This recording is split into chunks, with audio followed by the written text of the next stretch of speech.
दुख आपके विचारों में है। ओशो। प्रिय मित्रों, प्रेरणा पक्ष चैनल में आप सबका स्वागत है। आज हम एक अत्यंत महत्वपूर्ण और गहरे विषय पर चर्चा करने के लिए एकत्रित हुए हैं। दुख एक ऐसा अनुभव है जिसे हर व्यक्ति ने किसी न किसी रूप में अनुभव किया है। वास्तव में कहां से उत्पन्न होता है, ये प्रश्न हम सभी के मन में कभी न कभी आया होगा। आज हम ओशो के विचारों के माध्यम से इस प्रश्न का उत्तर खोजने का प्रयास करेंगे। ओशो कहते हैं कि दुख आपके विचारों में है।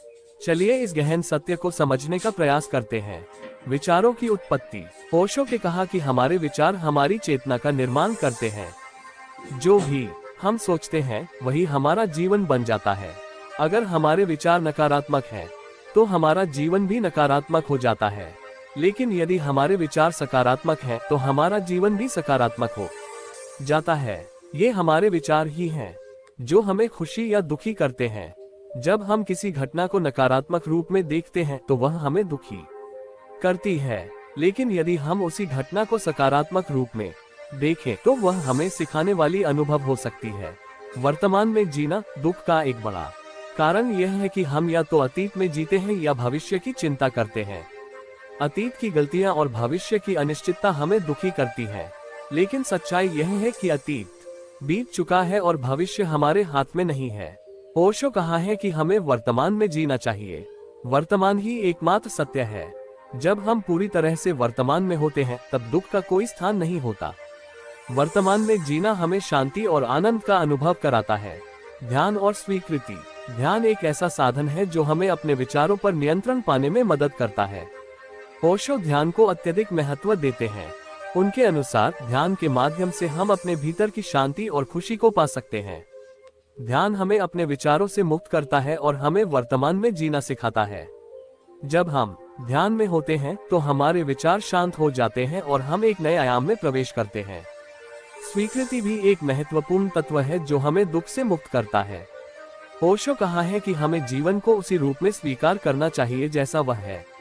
जब हम किसी परिस्थिति को स्वीकार करते हैं तो हम उससे दुखी नहीं होते। स्वीकृति से हमारे भीतर एक नई ऊर्जा का संचार होता है जो हमें दुख से मुक्त करता है। प्रेम और करुणा।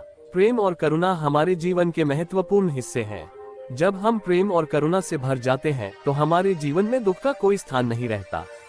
ओशो कहा है कि हमें अपने भीतर प्रेम और करुणा को विकसित करना चाहिए। ये हमें एक नए आयाम में ले जाता है जहां दुख का कोई स्थान नहीं होता। प्रेम और करुणा हमें एक दूसरे के करीब लाते हैं और हमें एक दूसरे के दुख को समझने और साझा करने की क्षमता प्रदान करते हैं। स्वतंत्रता और आत्मनिर्भरता। ओशो के कहा, स्वतंत्रता और आत्मनिर्भरता भी दुख से मुक्ति का एक मार्ग है। जब हम अपने विचारों और भावनाओं के लिए पूरी तरह से जिम्मेदार होते हैं तो हम अपने जीवन के हर पहलू पर नियंत्रण पा सकते हैं। आत्मनिर्भरता हमें आत्मसंवेदनशीलता और आत्मसम्मान की भावना देती है, जिससे हम अपने दुखों को नियंत्रित कर सकते हैं। अंत में ओशो हमें ये सिखाते हैं कि दुख आपके विचारों में है। यदि हम अपने विचारों पर नियंत्रण पालें, वर्तमान में जीना सीख लें, जीवन को स्वीकार करें और प्रेम और करुणा से भर जाएं, तो हम दुख से मुक्त हो सकते हैं। ध्यान और स्वीकृति के माध्यम से हम अपने भीतर की शांति और खुशी को पा सकते हैं। ये हमारे जीवन को एक नए आयाम में ले जाता है जहां दुख का कोई स्थान नहीं होता। ओशो के इन विचारों को अपनाकर हम अपने जीवन को दुख से मुक्त कर सकते हैं और एक सच्चे खुशहाल जीवन का अनुभव कर सकते हैं। ऐसी प्रेरणादायक बातें सुनने के लिए हमारे चैनल प्रेरणा पक्ष को लाइक और सब्सक्राइब करें। धन्यवाद।